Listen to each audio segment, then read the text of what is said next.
And where does most of the oil that goes out of here, where does most of it go? Because the big pitch for this was, of course, and particularly against the backdrop now of our trade war with the U.S., diversifying our markets. To what extent does TMX do that? Yeah, so initially when we started up, it was about 50-50 U.S., Asia.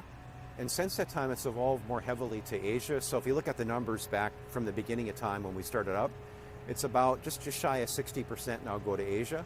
And the lion's share of that is China, but some go to Korea, ships go to Korea, Japan, Singapore, India, Brunei.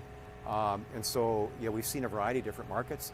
And there today is still a lot of interest from Asian buyers in Canadian oil.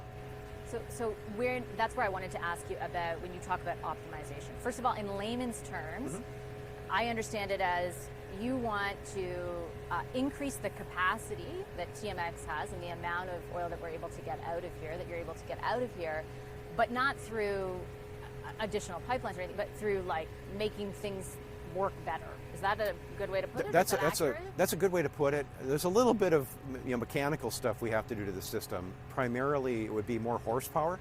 So the pipeline that we built hydraulically can move pretty close to 800,000 barrels a day, the new pipeline by itself, and the old one moved about 340, 350. So we can take our existing system as it's now built, capacity is 890. We could move that up to more than 1.1 to almost 1.2 million barrels a day, something in that range, with more horsepower on the existing system. And so that involves pumps, motors in existing locations, maybe some new locations, and then power infrastructure to supply that, and maybe a little bit of pipe, TBD. So we're working through that now, but that's a very doable, very cost-effective project for us to increase capacity on the pipeline. Would you argue it's a project that would be in the national interest? I think it is. It's very much in Canada's national interest, I think, to do that project. But even why I'm asking, right? Because that's the big term that's out there right now, and everyone's wondering. In the conventional energy space, does that mean another pipeline, which is something some provinces want and others, like the one we're in, have expressed some reservations about? Yeah. Does it mean more LNG? Does it, all of those questions are circulating. In your view, what you're talking about, is that something that would fit into that category? I think you would look at, my personal belief, is that you look at the optimization of your existing pipelines. It's the first thing you do, because it's the easiest thing to do. It's much harder to build another one of the, another TMX somewhere. And for that reason, optimize the kit that you have, which you can do in steps over time, and then add capacity as it's needed. And then you have time to evaluate the bigger issue, which is, do you need another pipeline somewhere? Do you have a gut feeling on that issue? You're someone beyond your experience here. You've been in the industry for long time, for decades. It's a very alive conversation right now, particularly another pipeline this way, because of exactly the case you've made for TMX, that it's diversified our markets at a time where we no longer believe we can rely on the U.S. as a destination for most of our exports. Do you think that there is, do you think another one is feasible? I do, but you have to have the supply to underpin the next pipeline. And so that's a lot of things have to line up for that to happen. And that has to really come first, like policy changes. There has to be a desire on the part of the private sector to actually invest in more production.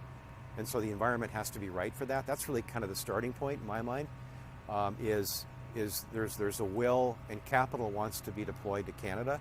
There was a time earlier in my career where Canada was the place money wanted to go, because they could see the resource, it was a sure production, there was no finding costs, it was this long rectangle of production. So it's very appealing to an investor to look at Canada.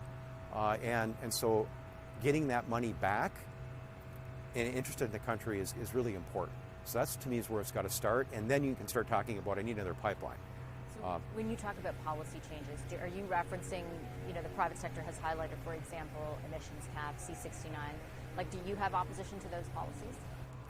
I'm probably not in the best position to comment on that. I think it's the industry on the production side has outlined what they think is necessary to bring capital back, and I think the government has got some great people in it, starting at the Prime Minister level, that really understand capital markets and what brings money, makes money want to invest in the country. And so I think we're in good hands. They'll figure it out. Do you think that, let's say, for example, there was interest from a Canadian perspective in developing another pipeline because of the success of this one? Do you think it has to come from the private sector? And I ask because there's sort of a model here that we've never experienced in this country, right? Yes, one that was divisive, but now one that you're defending, and so are different members of all levels of government. Yeah. Is this something, for example, that TMX could take on in the future as another project of national I think the Prime Minister has been really clear about that. If there's another pipeline to be built, they want private money to do it. And what I will say on occasion is, like, Trans Mountain is here if we're needed, but like I think his objective of attracting capital back to the country is the right path, and find private capital to do that next thing. If I ask it in a different way, and that's a very fair point, is it possible? Like, do you have the capacity as a company right now to do something like would you rule it out? Would I rule it out? It's pretty hard for us to do it. Like, we don't have the authority to do that kind of thing today.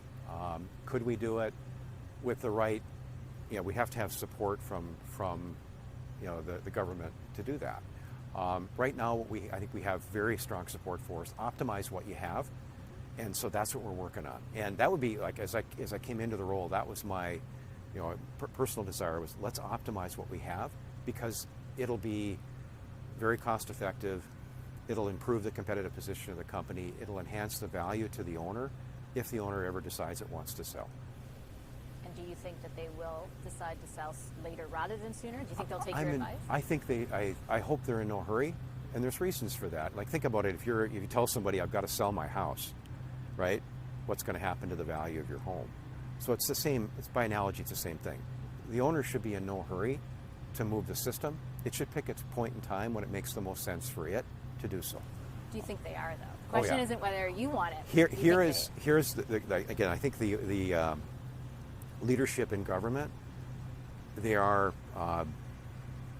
understand capital markets, they understand attracting capital, and they understand timing, I think, extraordinarily well. So I'm not worried. They'll make the right decision.